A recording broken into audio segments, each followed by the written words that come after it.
कृष्णा नगर लोनखेड़ा श्री विठल रुक्माई मंदिर के इस देवालय के पवित्र वातावरण में सबसे पहले मैं श्री विठल रुक्माई जी को कोटि कोटि वंदन करता हूँ। और साथ ही साथ जिस बोधि वृक्ष के नीचे मैं योग करने जा रहा हूँ, ऐसे बोधि वृक्ष को, बरगद के इस वृक्ष को भी कोटि कोटि वंदन करता हूँ। और साथ ही साथ आज के योग कक्षा का शुभारंभ करता हूँ। हिंदी विभाग के हिंदी अध्यापक और योग शिक्षक श्री मुकेश गोकुल सिंह राजपूत द्वारा निर्मित, हिंदी अध्यापक मुकेश राजपूत द्वारा निर्मित YouTube चैनल की ओर से मेरे सभी छात्रों को, अध्यापक वृंद को और योग शिक्षक वृंद को, और साथ ही साथ योग आसन प्राणायाम सीखने की इच्छा रखने वाले मेरे सभी योग साधक वृंद को प्रणाम, नमस्ते, मंगलमय शुभकामनाएं। दोस्तों, हिंदी अध्यापक मुकेश राजपूत YouTube चैनल के माध्यम से विविध प्रकार के आसन, प्राणायाम, सूक्ष्म विक्रियाएं, मुद्राएं साइंटिफिक ढंग से कैसे करते हैं, सांस प्रश्वास के साथ कैसे करते हैं, इसकी प्रामाणिक जानकारी और उसके फायदे जो है मैं आप लोगों तक पहुंचाने का प्रयास करूंगा। तो चलिए दोस्तों, इस योग शिक्षा के कार्य के प्रचार प्रसार के लिए इस YouTube चैनल को देखने वाले, सुनने वाले मेरे सभी योग साधक वृंद को जरूर कहना चाहूंगा कि इस YouTube चैनल को लाइक करें, अपने दोस्तों में शेयर करें और सब्सक्राइब करें, ताकि मेरे आने वाले नए नए वीडियो का नोटिफिकेशन आपके मोबाइल तक तुरंत पहुंच जाएगा। और हाँ दोस्तों, वीडियो तैयार होने के बाद उसका जो लिंक है मैं आप लोगों को शेयर करता हूँ, अपने दोस्तों में ज़्यादा से ज़्यादा शेयर करें। और हाँ दोस्तों, मेरा वीडियो आप लोगों को कैसे लगा इस बारे में ज़रूर कमेंट करें। आपका एक कमेंट, एक लाइक, एक सब्सक्राइब मुझे नए नए वीडियो बनाने के लिए महा ऊर्जा देता है, प्रेरणा देता है दोस्तों। तो चलिए दोस्तों, आज के वीडियो में सर्वप्रथम योग ऋषि महर्षि पतंजलि जी को कोटि कोटि वंदन करता हूँ। और मुझे जिन योग गुरु से योगा सीखने को मिला, ऐसे सभी योग गुरु के चरणों में प्रणाम और मंगलमय शुभ आशीर्वाद लेते हुए आज के वीडियो का शुभारंभ करता हूँ। दोस्तों, हमारा जो क्रम चल रहा था खड़े आसनों का, उसमें खड़े आसनों में 9 नंबर पर है जिसका नाम है एक पाद अंगुष्ठासन। इसकी विधि और लाभ को समझने का प्रयास करेंगे। तो चलिए दोस्तों, सबसे पहले हम एक पाद अंगुष्ठ आसन के लाभ क्या है उसे पहले समझ लेते हैं। वह इस प्रकार, एक पाद अंगुष्ठ आसन करने से हमारा एकाग्रता जो शक्ति है वो बढ़ती है, कंसंट्रेशन पावर बढ़ता है। दूसरा फायदा, पैर का पंजा, घुटना, साथल जो है, साथल घुटना, पैर का पंजा मजबूत होता है। तीसरा फायदा, हाथ का पंजा जो है, साथ ही साथ कोहनियाँ जो है वह मजबूत होंगी। साथ ही साथ चौथे नंबर का फायदा, कमर दर्द की जो समस्या है वह जाती रहती है दोस्तों। तो ये एक पाद अंगुष्ठ आसन के लाभ है, फायदे हैं दोस्तों। तो चलिए दोस्तों, एक पाद अंगुष्ठ आसन की विधि क्या है, मतलब एक पाद अंगुष्ठ आसन कैसे करते हैं। दोस्तों, सिंपल बात है, एक पैर का अंगुष्ठ जो है वह अपने हाथों की उंगली से पकड़ते हैं, इसलिए इसे एक पाद अंगुष्ठ आसन ऐसे नाम दिया गया है। अब यह कैसे करते हैं, सबसे पहले दोस्तों यह सो सके ऐसा बड़ा लंबा चौड़ा आसन बिछा लिया है। यहाँ पर इस प्रकार से मैं सेंटर में खड़ा हो गया हूँ। फिर उसके बाद सबसे पहले मैंने क्या किया, लेफ्ट पैर जो है वह इस प्रकार से आगे कर दिया है, राइट पैर इस प्रकार से पीछे कर दिया है, ये वाला पोजीशन। दोस्तों, ये ऐसा करने से आपका बैलेंस बना रहेगा, आसन करते समय बैलेंस नहीं जाएगा, इसलिए ये स्थिति बना ली है। फिर उसके बाद में दोस्तों पूरे सांस प्रश्वास के साथ योगा करना है, सांस प्रश्वास के बिना योगा अधूरा है। तो चलिए, सांस प्रश्वास के साथ लंबी गहरी सांस भर के इस प्रकार से राइट वाला जो पैर है इस प्रकार से मैं ऐसे सीधा कर दिया, लंबी गहरी सांस भरते हुए ऐसे सीधा कर दिया। फिर सामान्य लंबा गहरा धीमा सांस प्रश्वास भरते हुए कुछ समय तक इस प्रकार एक पाद अंगुष्ठासन में रुकना है। दोस्तों ध्यान में रहे, एक पाद अंगुष्ठासन करते समय स्थिरता बनाए रखें। साथ ही साथ अपना जो पैर है वो घुटनों से ऐसे सीधा रखें, घुटनों से ऐसे सीधा रहना चाहिए। इसी में कुछ समय तक आप लोगों को रुकना है, लेकिन सांस प्रश्वास कैसे होना चाहिए? लंबा गहरा धीमा सांस प्रश्वास रहे। कैपेसिटी खत्म होने के बाद क्या करेंगे? लंबी गहरी सांस भरेंगे, ये भरली सांस, और छोड़ते हुए इस प्रकार से नीचे आ जाए। तो दोस्तों इस प्रकार से हमने पहले राइट पैर से किया और राइट हाथ से ही राइट पैर का अंगुष्ठ जो था वह पकड़ा था। दोस्तों इस प्रकार से राइट ही पैर ऊपर उठाया था और राइट ही अंगुष्ठ इस प्रकार से राइट हैंड से इस प्रकार से पकड़ा हुआ था। अब दोस्तों दूसरे ओर से करेंगे यही एक पाद अंगुष्ठासन। अब दोस्तों करना क्या है? अब राइट पैर आगे आ जाए और लेफ्ट पैर ऐसे पीछे चला जाए। हमें बैलेंस बनाने के लिए ऐसी स्थिति कर लेना है दोस्तों एक पाद अंगुष्ठासन के लिए। ये है हमारी दूसरी ओर से करने वाली स्थिति। अब दोस्तों पहले में हमने राइट पैर को उठाया था, अब लेफ्ट पैर को उठाएंगे। तो चलिए लंबी गहरी सांस भरकर, ये भरली सांस, और इस प्रकार से एक अंगुष्ठ लेफ्ट हैंड से ही लेफ्ट पैर का अंगुष्ठ इस प्रकार से पकड़ेंगे और सीधा पैर कर देंगे और इस प्रकार से एक लंबा गहरा सांस, लंबा गहरा धीमा सांस प्रश्वास चलते रहेगा। आसनों में जब भी हम रुकते हैं तो उस समय सांस प्रश्वास कैसा होना चाहिए? लंबा गहरा धीमा सांस प्रश्वास चलता रहेगा। जितनी कैपेसिटी है, अपनी क्षमता है, उसे पहचाने और रुकना है। जैसे कुछ सेकंड तक शुरू में रुक सकते हैं, फिर यदि समय बढ़ाना चाहते हैं तो और भी अच्छी बात है। तो ये है दोस्तों दूसरी ओर से एक पाद अंगुष्ठासन। कैपेसिटी संपन्न हो जाती है तो क्या करना है?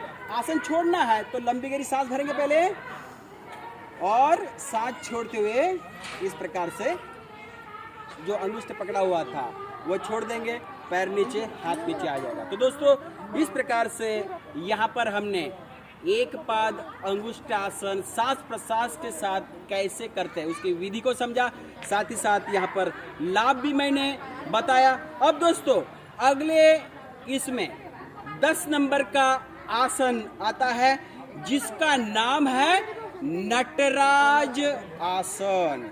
नटराज आसन कैसे करते हैं इसकी विधि और साथ ही साथ नटराज आसन के लाभ क्या है उसे भी समझने का यहाँ पर हम प्रयास करेंगे। तो चलिए दोस्तों सबसे पहले हम नटराज आसन के लाभ क्या मिलते हैं इससे पहले समझ लेंगे। तो चलिए दोस्तों नटराज आसन के लाभ। नटराज आसन करने से पैर और हाथ की जो मांसपेशियां है वह मजबूत होती है। साथ ही साथ दूसरा फायदा मेरुदंड मतलब रीढ़ की हड्डी, स्पाइनल कॉर्ड जो है, स्पाइनल कॉर्ड वह आपका मजबूत होगा। कमर दर्द है वह जाने में मदद मिलती है।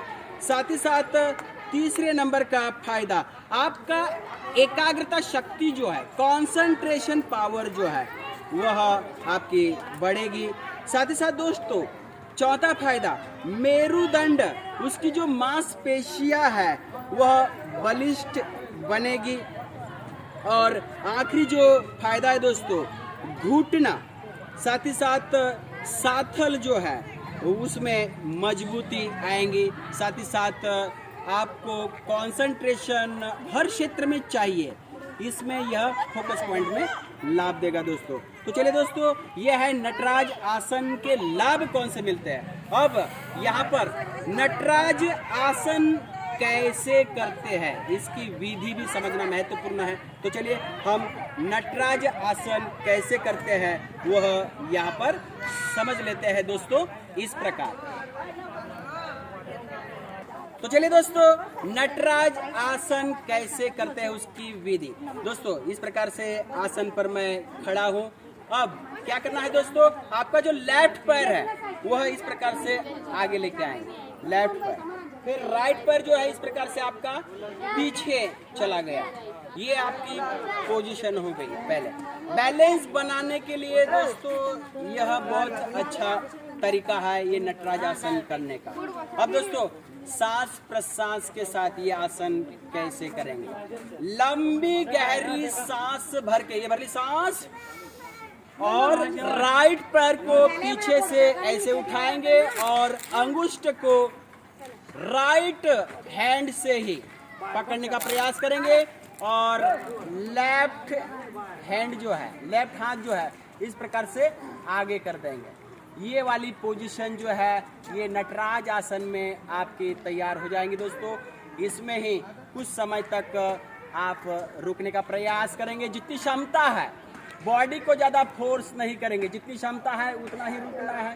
फोर्स नहीं करते हैं योगा में बॉडी को, इसीलिए लंबा गहरा धीमा सांस प्रश्वास चलता रहेगा।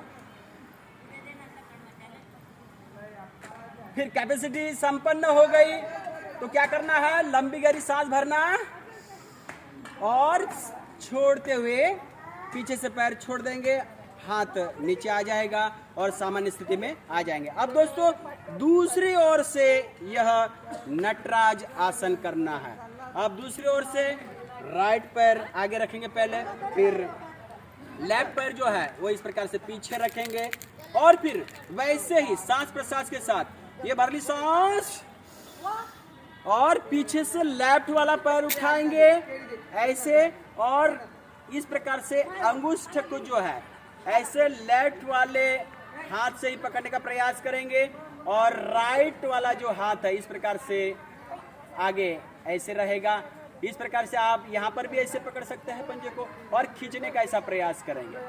सामान्य सांस प्रश्वास में रुकेंगे। यह है नटराज आसन। लंबा गहरा धीमा सांस प्रश्वास आपका चलता रहेगा। कुछ समय के लिए रुकने का प्रयास करना है, जितनी कैपेसिटी है क्षमता के अनुसार रुक के, बॉडी के ऊपर ज़्यादा फोर्स नहीं करना है। फिर उसके बाद आसन की यह कैपेसिटी मानो आपकी खत्म हो गई, संपन्न हो गई, तो आसन भी संपन्न करेंगे।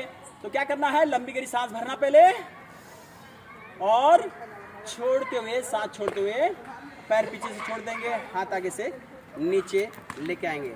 तो दोस्तों यह था नटराज आसन कैसे करते हैं। साथ ही साथ मैंने आप लोगों को लाभ भी तो बता ही दिए हैं। तो इस प्रकार से दोस्तों यह नटराज आसन जो है लाभ और विधि के साथ यहाँ पर पूरा होता है दोस्तों। तो चलिए दोस्तों खड़े आसनों में अगला आसन है 11 नंबर का आसन, जिसका नाम है हस्तशुंडी का आसन। दोस्तों हाथी आप लोगों ने देखा है, हाथी की बड़ी लंबी सूंड होती है। बस उस सूंड को देखते हुए इस आसन का नाम हस्तशुंडी का आसन रखा गया है दोस्तों। तो चलिए हस्तशुंडी का आसन जो है उसकी विधि मतलब कैसे करते हैं और उसके लाभ क्या है उसे पहले समझने का प्रयास करेंगे। लेकिन दोस्तों सबसे पहले हम इस आसन में सावधानी क्या है वो पहले समझ लेंगे, ताकि सावधानी बहुत महत्वपूर्ण है दोस्तों। तो सावधानी इसमें यह है दोस्तों, जिनकी कमर की समस्या है, पट्टा दे दिया है, डॉक्टर ने ना बोल दिया ऐसा मान लेते हैं, तो ऐसे कमर दर्द वाले यह आगे झुकने वाला जो आसन है हस्तशुंडी का आसन नहीं करते हैं, ये बात ध्यान में रखेंगे।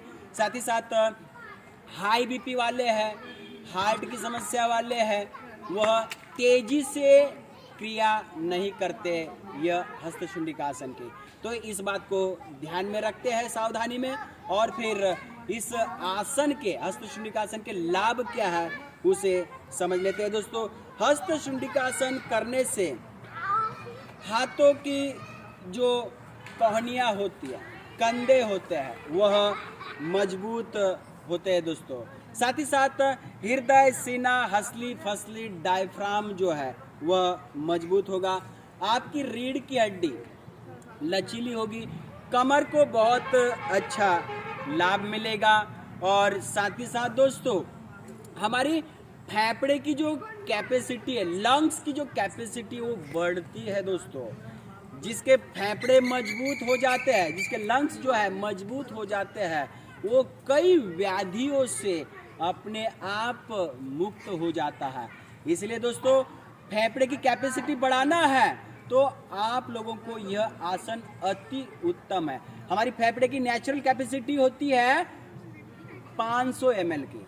हमें ये 500 ml से ऊपर लेके जाना है, जैसे कि 600, 700, 800, 900, 1000, ऐसे धीरे धीरे इसकी कैपेसिटी बढ़ानी है फेफड़े की ज़्यादा से ज़्यादा ml सांस भरते हुए। तो चलिए दोस्तों यहाँ पर अब यह हस्तशुंडी का आसन करते कैसे है उसकी विधि को समझ लेते हैं। यहाँ पर इस प्रकार से मैं आसन पर सबसे पहले मानो मैं खड़ा हूँ, उसके बाद में क्या करेंगे, पैरों में कम से कम 2 फीट का फासला, 2-2.5 फीट का ऐसे फासला कर देंगे इस प्रकार से।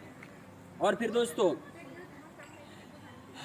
हाथी की जो सूंड आपने देखी है ना, हाथी की सूंड के जैसे इस प्रकार से हाथ की ऐसी पोजीशन कर लेंगे। और फिर इस प्रकार से ऐसे नीचे की ओर, ऐसे नीचे की ओर चले जाएंगे, ऐसे नीचे की ओर, ज्यादा से ज्यादा ऐसे नीचे की ओर हाथ को ऐसे लेके जाएंगे। अब दोस्तों पूरे सांस प्रश्वास के साथ यह हस्तशुंडिकासन करना है, ये हमारी पोजीशन हो गई। फिर लंबी गहरी सांस भरना और हाथी की सूंड की जैसे ऐसे ऊपर उठाते, सांस भरते ऊपर उठाना और ऐसे, फिर सांस छोड़ते हुए ऐसे पूरे पीछे तक हाथ को सांस छोड़ते ऐसे लेके जाए। फिर सांस जमीन से ऊपर उठते तो सांस भरते हैं, तो जमीन से ऊपर उठते हैं सांस भरना, और जमीन की तरफ जाते तो सांस छोड़ना होता है ऐसे।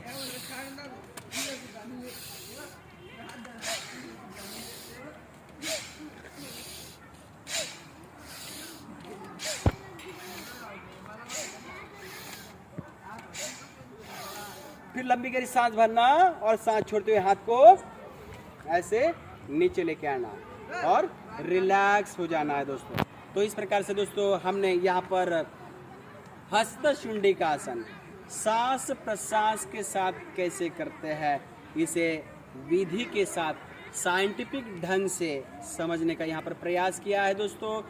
बस जो मैंने सावधानियाँ आप लोगों को बताई है उस पर ध्यान देंगे और यह आसन दोस्तों करते रहेंगे, इसका लाभ लेते रहेंगे। तो दोस्तों इस प्रकार से आज के वीडियो में हमने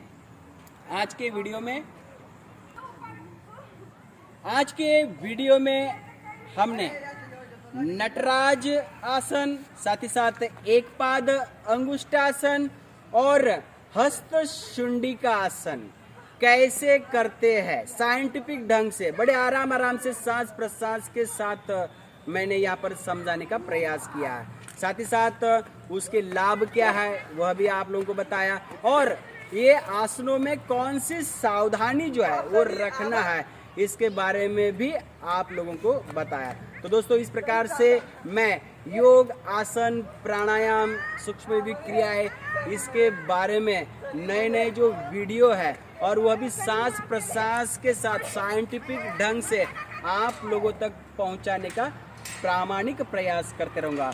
तो दोस्तों मेरे आने वाले नए वीडियो का बस इंतज़ार करते रहिए, तब तक के लिए इजाज़त चाहता हूँ। अपना ख्याल रखिए और जाते जाते महत्वपूर्ण संदेश, कोविड-19 कोरोना के इस जागतिक महामारी में घर पर रहे, सुरक्षित रहे, 2 गज की दूरी, मास्क है जरूरी दोस्तों, जरूर पहनना है, ताकि मार्क्स जो है इस प्रकार से ऐसे मार्क्स ऑफ इंडिया ऐसे कहते हैं ना, हाँ हमारा मिशन ही है मार्क्स ऑफ इंडिया, तो मार्क्स को जरूर पहने, मार्क्स ऑफ महाराष्ट्र।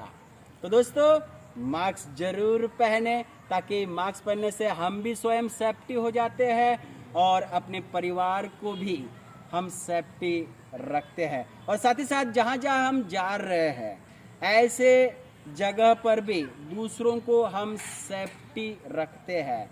तो दोस्तों मास्क जरूर पहने और कोरोना पर जीत हम जरूर हासिल करेंगे। इसी महत्वपूर्ण संदेश के साथ जाते जाते फिर से एक बार कहना चाहूँगा कि आपकी ह्यूमैनिटी पावर बढ़ानी है तो योग करो, बहुत अच्छा लाभ मिलेगा। कोरोना ही नहीं तो अलग अलग बीमारियों से आप मुक्त हो जाएंगे। आपकी इम्यूनिटी पावर यदि आप बढ़ा लेंगे, रोग प्रतिकारक शक्ति यदि आप बढ़ाएंगे तो कई व्याधियों से आप धीरे धीरे मुक्त हो जाएंगे या फिर व्याधि आप तक नहीं पहुंचेंगे। तो करो योग और रहो निरोग। इसी महत्वपूर्ण संदेश के साथ जाते जाते फिर से एक बार मेरे सभी दर्शकों को जरूर कहना चाहूंगा कि इस YouTube चैनल को लाइक करें, अपने दोस्तों में शेयर करें और सब्सक्राइब करें, ताकि मेरा आने वाले वीडियो का नोटिफिकेशन आप लोगों तक तुरंत पहुंच जाएगा। और वीडियो तैयार करने के बाद उसका लिंक जो है मैं आपको शेयर करता हूं, अपने दोस्तों में ज़्यादा से ज़्यादा शेयर करें। और हाँ दोस्तों, मेरा वीडियो आप लोगों को कैसे लगा इस बारे में ज़रूर कमेंट भेजिए। आपका एक लाइक, एक सब्सक्राइब, एक कमेंट मुझे नए नए वीडियो बनाने के लिए महा ऊर्जा देता है, प्रेरणा देता है दोस्तों। तो चलिए दोस्तों, जाते जाते मेरे सभी योग साधक वृंद को, इस चैनल को देखने वाले दर्शक वृंद को नमस्ते, मंगलमय शुभकामनाएं।